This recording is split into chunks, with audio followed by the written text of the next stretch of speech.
because from the first day, as your words were being spoken, he came because of those words, but because of the interference, it took 3 weeks. The first prayer was not interfered with. It was instantaneous.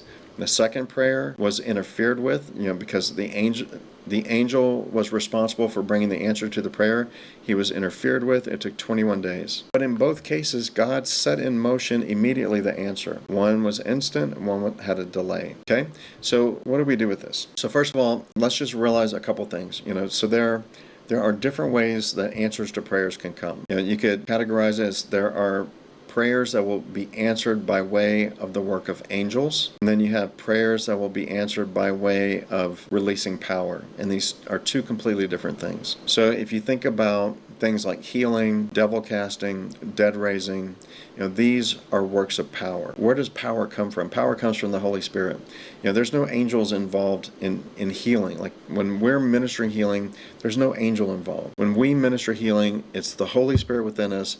His power is released by my faith or by your faith, and that power comes directly from the power source within you, the Holy Spirit, and goes directly into the person that you're ministering to. That is completely different than coming through an angel. So there shouldn't be any, angelic interference like this, a 21-day battle. No, the power is coming directly out of me and it's going directly into them, right? So there's no angelic interference, opportunity like that. What does hinder us, you could think about our faith. It's kind of like a faucet or a spigot, right? So if we're weak in faith, then the valve is almost closed and there's only like a little trickle of power coming out. And so you may have like a long drawn out healing. As things are long and drawn out, the devil might attack you and attack you more and attack you more and really just make it pretty impossible for you to get healed. If we're stronger in faith, that we have hindrances out of the way, then the faucet's wide open, the power is free flowing, and things happen much more quickly.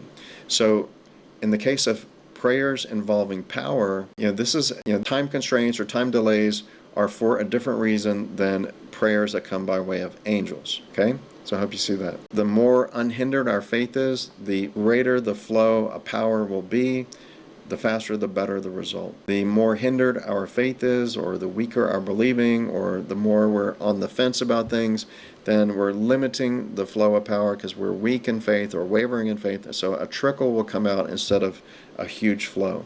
So we want to be rich in faith and get all the hindrances out of the way. Okay, then there are other kinds of prayers that are going to be answered by way of angels.